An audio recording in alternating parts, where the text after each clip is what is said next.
Hey, what's up, entrepreneurs? Welcome to another episode of the Persistent Entrepreneur podcast. Today we're with Tim O'Hearn. How's it going, Tim? It's good, Dave. Thanks for having me on.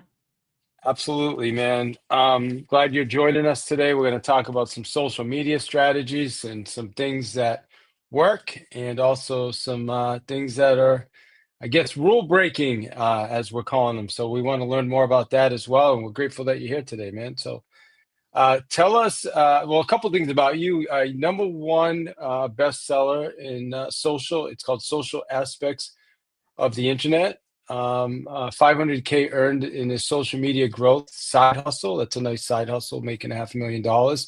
8+ years spent as a software engineer in finance, and sports journalist. Gonzo. What's a Gonzo writer? I'm not sure. What is that? What's a Gonzo writer? Gonzo writer is more of like a mid 20th century theme that we saw where journalists were not necessarily reporting just the facts, and they were often characters in their own stories. Oh, kind of like now. Like, Yeah, right. No, it's funny. Yeah. all right. So, all right, good. And so we're grateful you're here, man. Anything else I missed that you want to tell us about yourself? No, I think that about covers it. So I've gone through quite a few different lives, it feels like here, but mainly I am here to speak about, writing framed a villain's perspective on social media and a lot of the weird things that are going on social media today. Yeah, when you say weird things going on social media, let's come up with let's start there. Let's talk about what are a couple of them. Let's name three of them we can kind of break down today. There's this classic push and pull of differences in platform enforcement and what people ultimately hope to accomplish when they log into social media each day. So one of the weirdest things is this relationship between advertisers, the platforms themselves, and then the users. They converge in the same way, and you see the feed, and you have like the user, and you have the concept of content, and of course these user metrics. But what each one of these groups hopes to get from it is quite different, and I think that introduces a lot of strange things, and even some counterintuitive patterns of behavior that we see. So you said advertisers, users, and what was the other one? And the platforms themselves. Platforms themselves. Okay. And I think you had mentioned platform enforcement. And what does that mean exactly? What I would say is that we have some notion of what it means to play by the rules. Every country has laws, and then everyone also has a moral compass. But each platform, being a private technology company, has the right to enforce their own standards for what a user must do if they want to remain on that platform. And so platform enforcement is this entirely new, I would say, this entirely new frontier of what is appropriate and what is accepted. And it could be different from X to Snapchat to Facebook and so on. Oh man, I love that we're having this conversation. I literally got shut down a couple weeks ago. My LinkedIn account got shut down because I ran a help wanted ad. I've still no idea what I did wrong. They sent me a 75-page document to say, "Hey, here's where you violated something. Read through all this." It's impossible to figure out. So if I just had to agree. So I finally just, okay, I agree. I just won't run. Bottom line is I will not run. I've been on LinkedIn for 15 years. I've never been shut down, and I've never ran a help wanted. I think, honestly, here's my thought, and I could be wrong, Tim, but I feel like they wanted me to use their platform to pay them to run the help wanted ad, and then I probably wouldn't have got shut down. I don't know. I could be crazy, but that's kind of what I'm thinking. That's probably accurate. I've also run job ads on LinkedIn for various startups that I've worked at, and they have a lot of controls for people trying to subvert using their platform. And it's a relevant topic to bring up because in my social media side hustle, which was the basis of my book Framed, we were doing essentially that, is that we were subverting or allowing our customers to subvert the advertising platform on Instagram and still get large amounts of exposure. So you would think that that's a natural, that's a natural conflict between a user getting closer to their goals, but the platform not being able to sink their teeth into it, not being able to carve out their piece of out of the pie, so to speak.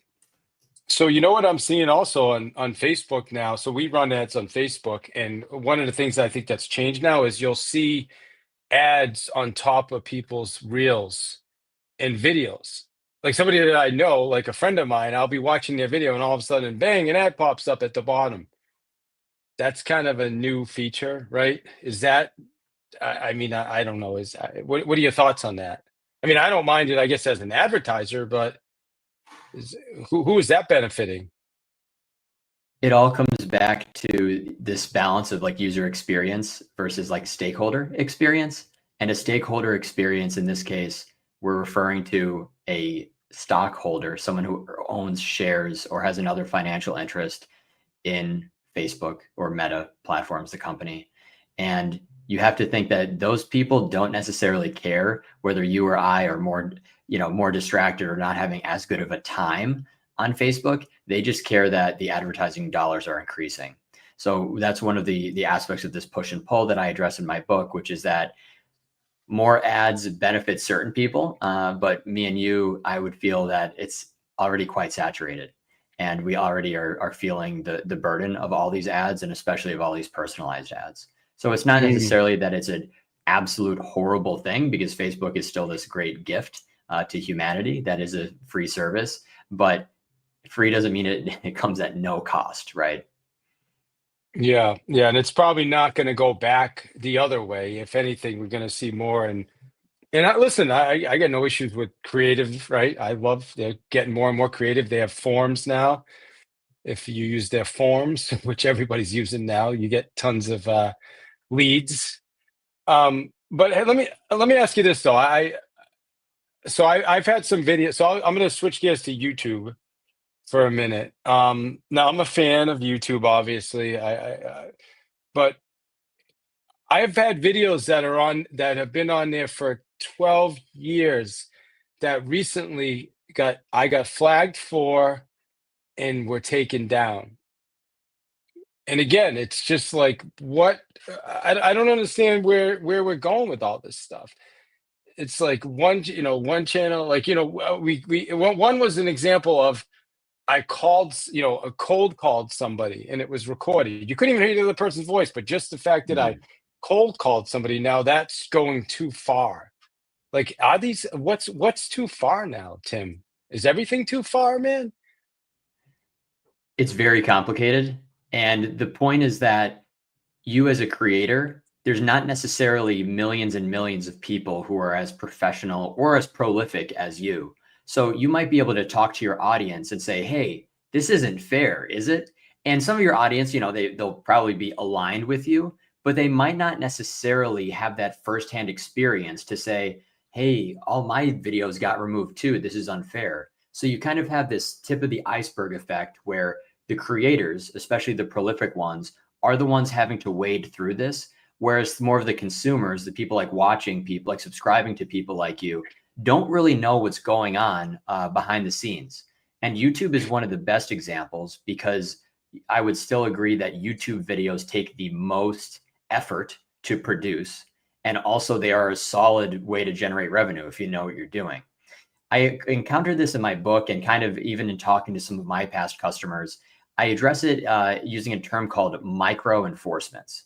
And what this is this very, very small like slippage in this spectrum of what is appropriate for YouTube. And I say, hey, there were things that I remember 5 years ago that was no problem. And now today, all the videos are demonetized, or those videos don't exist at all. And I think that speaks to what you experienced as well, which is that you made a video, it was there for a decade or more. Clearly, everything was fine. And then at some point, YouTube decided that or Google decided this is no longer abiding by our policies. And when you ask if it's going too far, my opinion is that not only is it going too far, but this invisible hand is not necessarily just Google. It's Google trying to pander to various advertisers who are saying, we don't want to advertise on videos that have X, Y, or Z content. Having been on YouTube as long as you are, you know that things have changed quite a bit, but also advertisers have become much more aware of where their ads are or are not shown. Yeah, well, it was my most downloaded video. I think it had like 200,000 downloads, of course, and it's gone now. But it's all right. Hey, life goes on. Um, and you know, I think the challenge too, and you tell me, is half the times when we're either getting red flagged or even shut down or we don't even know what it's for. And then they send you, like I said earlier, they send you a email saying, "Hey, you're in violation of this. And here's our 75-page document," which I can certainly throw in ChatGPT and say, "Hey, give me some ideas of why." But I mean, are we supposed to go and read every single term of usage document and every page and understand that at a high level, or what are we supposed to do, man? I think we may have lost you, Tim, honestly. I don't know if it's me or you. I think we lost Tim. That's not good. This was good stuff. Hey, Oh, there he is. yeah, sorry about that. I had my bell would not stop ringing. So yeah, to answer the question here, I think it's like a really prescient one where we see all of these things changing kind of before our eyes, and there's not like a really, really good middle ground of how to understand if I'm going to put this effort into creating the content. How do I know that it's even going to be uploaded? Like, how do I even know that it's going to be approved? And you've probably seen this even on a micro level on sites like Reddit. So on Reddit, for example, you could post something and you put a lot of effort into it. It might just be a text post. And then surprise, you just get, blocked by the admins. And we see this across so many different sites where you have this invisible web of censorship, which is like really kind of creeping in. It's not a conspiracy theory. It's really creeping in, and it's making things much more difficult for creators, large and small. So from people who just want questions answered to people who are hoping to build stronger like online businesses too. Yeah, I love. It's funny you said that. I was on X last week. Do anything on X? Are you on X? Not as much. I've done a little bit of book promotion there, but I was actually banned from like original Twitter due to some of the activities that I used to partake in. So for me, Oh, wow. getting back on these platforms has been a challenge for sure, especially because I still use the same email address. So yeah, I'm very, very hesitant, but I found that, with the reskin there, I was at least able to get back on, and then to do a, identity verification there helped me. But no, I don't use it that much. Yeah. Okay, got it. Yeah, because that's what I saw an interview recently with Elon, and he was saying that he was bringing a lot of people back that were canceled in the past. So before he purchased. So that's I guess that's good news in a way. But I think Sure. it is controlled, at least on Spaces where I spend most of my time. It is really controlled by the users, not so much by the platform, right? When somebody, are you familiar with Spaces when somebody runs a space? Yeah. Okay, cool. So yeah, so there's a space last week, about 2,500 people, so good sized space, right? I go up, and they're talking about AI agents and usage. So one of the guys brings me up. I raised my hand because I wanted to share. I wanted to ask a question about outbound. So we have a lot of good, really inbound, but my question. But anyway, as soon as I mentioned that I built inbound agents, I got, "You have been removed from the room and blocked." Didn't even get to like finish my sentence, bro. Mhm. It's like insane. Like Yeah. I mean, come on, man. I'm a creator. I want to hear from. Are you living in a place of that much scarcity? Like, is your mindset and I don't think it was the host himself, because I messaged him and he reached back out to me, said it wasn't me, it was one of my co-hosts. But man, it's just getting crazy out there, bro. I think some people just want to use the power trip. It is. And there are so many different digital entrepreneurs out there. I think you're one of them. I would like to think of myself as one as well, where addressing these different avenues for organically promoting either a service you offer or like a business you run is much, much more difficult. where when I launched Shark Social, which was the company that my book is kind of based around, it was fairly easy to go on Reddit or even other sites such as, Twitter, which came before X, and drum up some interest in it. But unfortunately, now it's just been totally, totally different as far as what the rules are and how things, do or don't, allow for this type of thing. So So you I think mentioned Reddit a couple times. I sure. don't, I've never used Reddit. What talk to us about Reddit? What is it and should we be using it? I think Reddit is probably the central nervous system of the internet at this point. It's the successor to Dig. So like early social bookmarking sites, it was the one that saw the largest jump in usage going from like the late 2000s into the 2010s. Reddit is really, in many cases, seen as like the front page of the internet in that it's an aggregator and also a community-based forum. So it's both a social media site, which is everybody posts under a pseudonym. So it's not necessarily like you're promoting yourself, but it's definitely the place that people go for real, authentic discussions and fandom based things. So the reason when you look back at the internet that we might have grown up with or that we might have known at the early 2000s, the reason that a lot of those fan sites no longer exist is because they all migrated to Reddit. And there's now a subreddit for everything from like a small soccer club to people who like woodworking to people who are interested in civil engineering. There really is a community for everyone there. The traffic is massive.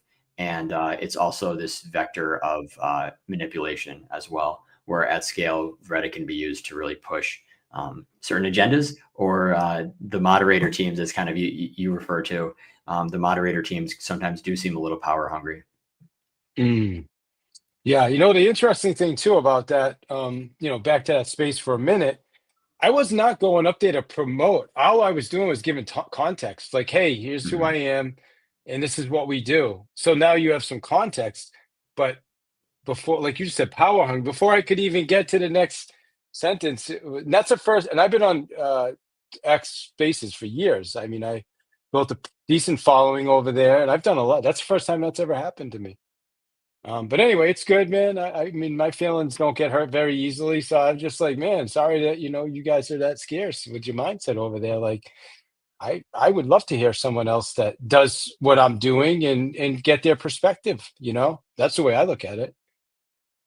Yeah, Um, I think it's a good perspective, and I personally like I've been rattled as well, like making posts, including in communities where I used to post or I used to contribute, and seeing how different the rules are, and seeing how much like hostility there is around anything that could be construed as self promotion or kind of like scam or like scam baiting type things. So hmm. I definitely see where you're coming from. Big echo chamber too, right? Like I see all these spaces just like you got 10, 12 guys. I think you have 14 is the max speakers, and everybody's just saying the same stuff. And then someone else jumps in and it's different, and now everybody attacks that person. And it's just like fucking excuse my language. I just swore now we gotta go X. But it's just to me, it's like I don't even want to listen to that anymore. I've kind of checked out on it because there's no dialogue either. It's you know what I mean? It's just this is the way it is, and which is fine, it's your space, but I don't know. I like to hear different perspectives personally. That's what makes the internet so great. And it is unfortunate that discourse has become the way it has, where it feels that it's very either insular in a bubble or like just tending much more toward extremes. We see that even with, other, you would say alt right or like fringe platforms such as Gab, where voices that were banned from one platform then go to another platform, then they get banned from that platform, then they find another one. But what I think Gab and like late stage Twitter, like pre Elon purchasing it, what it really proved is that there's only so many platforms on the internet, and that kind of gave rise to the term deplatforming, which is this idea that once you get banned from a couple places, you effectively have no online reach whatsoever. And that was really harmful, I think, to people on Twitter.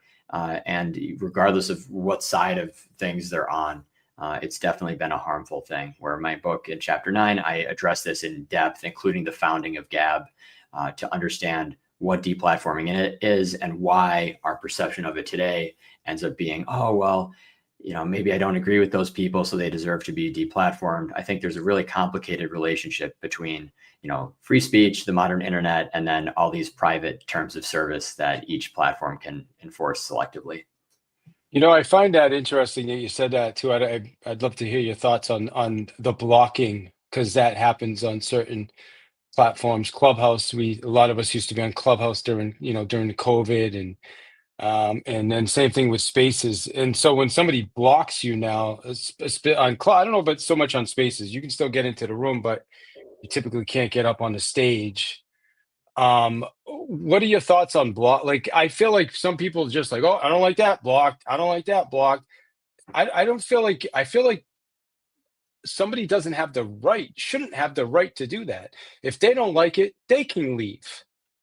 How do you block someone else? I feel like that's really weird, man. I don't know, Tim. Maybe I'm off base by that, but it doesn't make sense to me. One thing I address in the book is that the full spectrum of human emotions are now present on the internet. So that's like everything from like joy to anticipation to anxiety to rage. And these are things that in the 90s and 2000s, we pretty much only saw in online video games. We have some of these caricatures of the addicted video game player who has these wild swings of emotions. As the internet became more of this stage for actual discussions, we actually saw a lot of these emotions kind of migrate toward the social aspect of it, which is like the networked aspect, which is where you're representing yourself as a real person, not as a video game avatar. And so the way that That's a many good of point. these behaviors have formed is also in these like negative things, right? So one thing that's pretty aligned with why would somebody block me or silence me is also the same as saying, why didn't Facebook ever add the downvote button? And What all the button? downvote button. So Downvote? why didn't they ever add the thumbs down Oh, got after it. Thumbs down. after people begged for it? And the truth is that people don't want to see that, and like advertisers don't want to see it, even though many people feel that way. And as emotional beings, we have a need to express ourselves in some way. So for example, now if you're on Facebook, when somebody doesn't agree, they'll usually use the laughing, crying emoji. And that's how they're showing, oh, sarcastically, like you're a joke. That's how they express discontent. Whereas on a more pure platform like Reddit, you do have the ability to downvote. Reddit essentially invented the concept of downvoting. And all of this is then, put forth to some algorithm, and that decides what ranks where. The other example, because you talked about YouTube, is that YouTube also had a thumbs up and thumbs down system for quite some time. But then several years ago, they decided we're going to eliminate we're going to stop showing downvotes. Even though you can give a thumbs down, it's no longer shown. And the speculation at the time was that they simply didn't want to have to deal with advertisers who were asking, well, why was my ad shown on this video that had a 40% downvote ratio, which of course is awful. And so there's this balance where the money and the advertisers play a part, but then also wherever possible, no platform has really put itself in a position where it's added things that have a negative interpretation. In my book, in The Puppeteer Part 1, which is one of the earlier chapters, I talk about my time developing persuasive technology systems.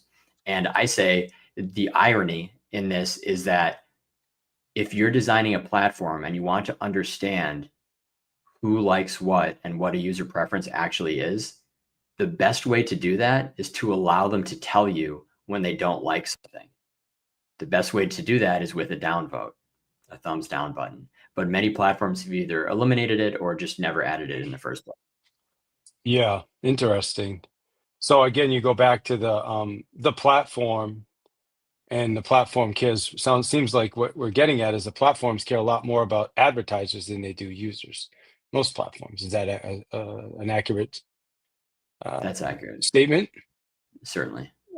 So maybe this right here that we're doing right now won't go anywhere on any platforms either. Who knows, right? The algorithms will probably grab it, read it, and say, nope, we don't like this. This ain't gonna help. It definitely breeds these conspiracy theories where the concept of shadow ban, right, has really evolved over the last 10 years or so. It's very easy to put out controversial content and then say, oh, well, I'm shadow banned. The algorithm doesn't want this to be shown. And in some cases, it's convenient because I could look at my book and say maybe the same thing. Maybe I could say, there's something deeply embedded in Amazon's search algorithms that shows my controversial book to less people. The unfortunate truth is that it's extremely difficult to determine if you are shadow banned or restricted at scale. It's easy to show if your content isn't shown at all, but to show that it's not being given the same audience as someone's content that is comparable to you is extremely difficult. So yeah, Yeah. you're right on there where it's like controversial content. There's this real threat that it could be silenced or suppressed. And the awful part is that you would never be able to tell. Well, so to that point on YouTube, and I don't even look anymore at the shorts. I wouldn't say I kill it on YouTube by any means, but um, I'd run a short, and 5 minutes I'd have 3,000 views, and then all of a sudden it's just done. It's like it stops, and I've seen that happen yeah, I don't know, a half dozen times, if not more. So to me, it's telling me, okay, you created, because when you see that, you think, oh, this is going to explode, but then it just stops. So the question is, why did it stop? did did yeah, I mean, I don't know if you know the answer to that or not. I mean, it's more of a rhetorical question, but I guess maybe you do. Yeah, I can only understand it from the perspective of a software engineer who broke the rules and then worked at a similar company at a much smaller scale where I had to build like algorithmic information retrieval systems. So in chapter 4, the chapter title is Algorithms and Truth. And it talks about how these systems used to show us, search results, news feeds, recommended content, how they've become this like arbiter for like what is true or what is right or what is most interesting to you. Mhm. But to understand transparently what the algorithm is doing is basically impossible because you can't necessarily explain mathematical statistical preferences in pure English. It's very, very difficult and it would be very expensive to do that. And I think an example maybe more people could understand would be, everybody's using ChatGPT or something similar today. Sometimes it gives you an answer that's just so insightful, you can't really believe it. It's amazing. If you then ask, how do you know this? In many cases, it won't be able to tell you. And that's because it is not designed to explain the intricacies of its neural network. And it's basically the same way with other, more primitive information retrieval systems, which is that they're very, very good at showing us, things that delight us, and it's much better than chronological news feeds like what we saw in MySpace, 20 years ago. But to understand how easily it could be manipulated or wonder if you're being manipulated, same as shadow banning, it's almost impossible for you to tell either way. Well, there you go. That's the answer to the question I asked earlier on terms of usage, right? Like, Yeah. I don't even know the system knows why it's blocking you or flagging you. It's Yeah. absurd. So here's something. So my YouTube, not YouTube, Google business page got shut down recently. Um, I moved companies, and I've had this page for forever. And I went and I moved companies, and we had a new address. So I went and I tried to change the address. It didn't work. They made me do a video outside the building, and I did that, and the video didn't work. And because of that, they thought it was fraud and shut down the page. I have not been able to reactivate the page. No matter what I've done, I've tried calling, I've tried messaging, and I finally just gave up. It's like, it's just insane what some of these site systems are doing. And it's just happening, Tim, on autopilot. it's not like most of it's happening on autopilot, right? Like at least the cool thing about LinkedIn is when I was dealing back and forth with LinkedIn, I'm pretty confident it was a person communicating with me Hmm. on the other end that finally let me back on because I had to agree to not, break the rules any longer. Um, I don't even know what the rules are, but all I know is I'm not going to run ads without paying them. I guess that's the rule I'm not going to break. But I forget what I was even going with this question. I don't know if it even was a question. Maybe just me venting. Sorry. This is like a vent session for me, Tim, on my A birthday lot, here. a lot of people, not necessarily on their birthdays, but a lot of people run into these same things, especially business owners where there's a guide for this and a guide for that. But then when you actually get into some, hot water with a platform, understanding why or getting yourself out of that hot water is very difficult. You've probably even found that when posting about it or when Googling it, you're met with just abject scams. People who then want to get your money or get your account credentials under the guise of helping someone who sees themselves in kind of a time sensitive situation. And that's another real risk there as well, where there's this entire concept of account recovery scammers and account like ban removal services, which are completely fraudulent that take advantage of people and in tight situations. Well, there are a lot. I treat everything like a scam right now. I assume everything is a scam. I think that's the best way to approach. And then, if it's not good, I'll confirm before I click on links, before I open things, even if it's from people I know. Let me see. What why isn't anybody else talking about this? The social media space is very fragmented at this point, where you have experts coming out of every possible source. People saying, "Oh, I worked here. Oh, I did this. Oh, I had a business that did this." But the truth is that unless you've worked inside one of the largest tech companies and worked in like a pretty high up role, so that being like senior management type L6 type role, it's hard to have the same insights as someone who spent years breaking the rules.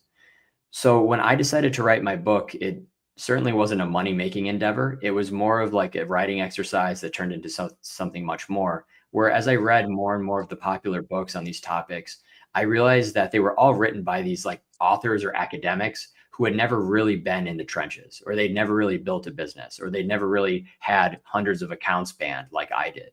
So for me, I was in a unique perspective where I wasn't running my business any longer. So I felt I had very little to risk by writing about what I did in my book. And that could be, a reason why we don't see other books like mine, and we likely never will. One, because it's getting much, much harder to do what I did, but also because those who made, more money than me, they did get sued.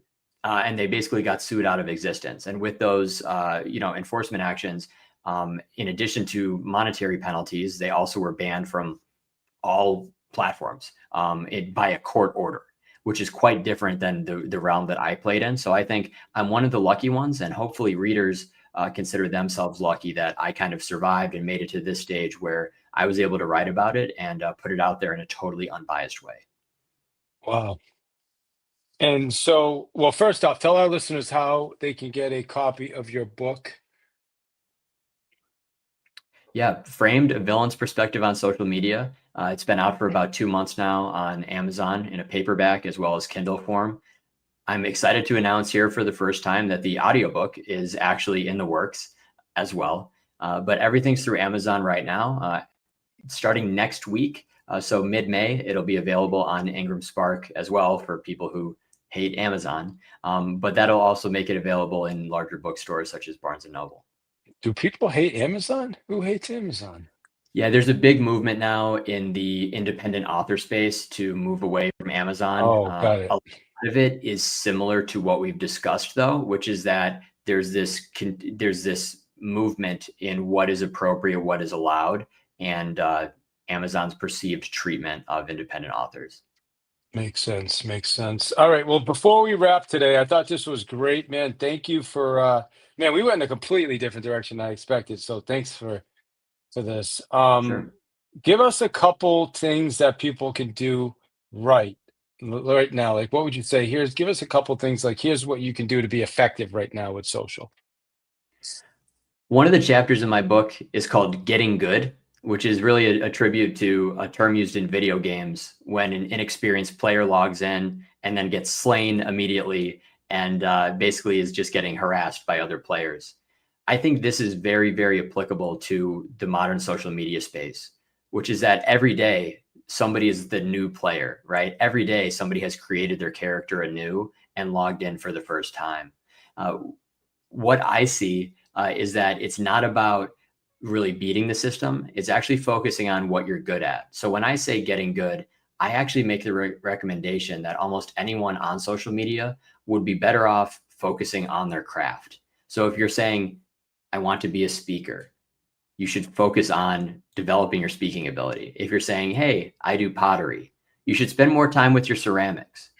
Spending large spans of time on social media is likely not productive for anybody. But for those that want to stay, I would say that there's very, very little by the way of shortcuts today. So as far as beating the algorithm, this, that, or the other thing, there's always going to be somebody wanting to sell you something. Speaking from experience, it's a space where organic traction is still possible, but that those really wanting to scale it up, there's really no way, there's no way around running ads. So the number one recommendation is to focus on your craft and be damn sure before you spend more than an hour every day on social media. And if you think that you have something to show to a larger audience, ads actually work pretty well, just not as well as Shark Social did in 2018. So that's one consequence of change. Well, thank you, my man. I appreciate you jumping on today. This was really awesome. And yeah, I'm excited to get this out to our listeners. By the way, listeners, make sure you check me out with our new platform, ringleaderai.net. We're going to help you handle all of your inbound messages, calls, all that good stuff. And we're working on some really cool outbound stuff right now. So just send me a DM on that and we'll get you more details on what we got going on with that. Ringleaderai.net is the website. And also going to encourage you to go out and make sure you connect with Tim, Tim O'Hearn. Tim, what socials are the best way to get in touch with you? Primarily, I'm on LinkedIn. Okay, perfect. So get Tim on LinkedIn, grab a copy of his book. He's got an audio book coming out soon. And Tim, any final thoughts you want to give to our listeners before we wrap it up today? I'll give you the last word, man. David, I really appreciate it today and happy birthday to you. Oh, it's all right. Well, thank you for that, man. I appreciate you saying that. And yeah, man, I decided to do a podcast on my birthday and I'm glad I did. So thanks, Tim. Appreciate it, man. We'll have to do this again down the road. Thank you.